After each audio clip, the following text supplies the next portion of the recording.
Principle 1, your mind can only concentrate on one thing at a time. You've heard that with law of attraction stuff. You're either moving forward or you're moving backwards. And that applies to everything.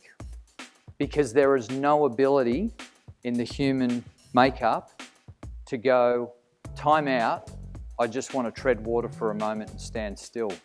You might be able to quieten your mind, right? But you are either holding a positive thought or a negative thought. You can't hold two concurrently, and they can't be opposing. Does this make sense? So the more you think about and talk about and write about and take action about, you will bring about. No time out though. You're either positively moving forward or you're negatively moving backwards.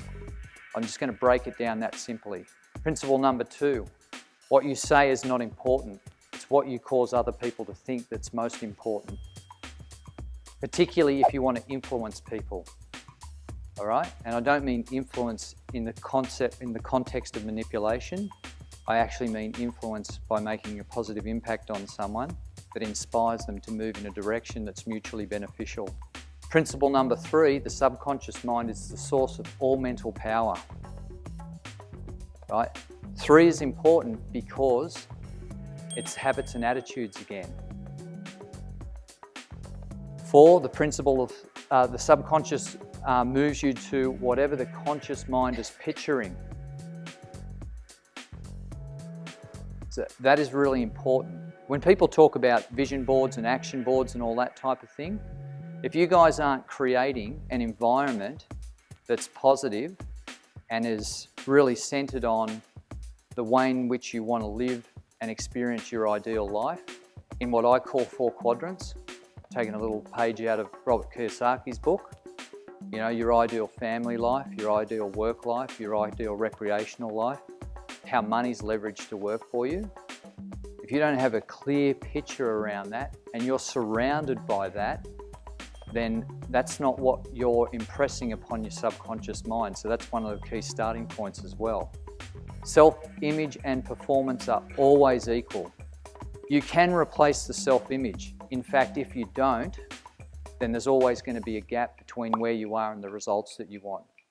That's the important life work that we're sent here to do, right? Because the cumulative effect of all of our life experiences has got us to where we are right here, right now. And if we're not happy with that experience in the picture, there's only one person that can change it, and that's us. The principle of balance. The most harmonious place to get is where you actually are in that state of being the person that you're destined to become and actually doing the work that that person would do. Because then the results will happen. That's that state of being that you need to be in.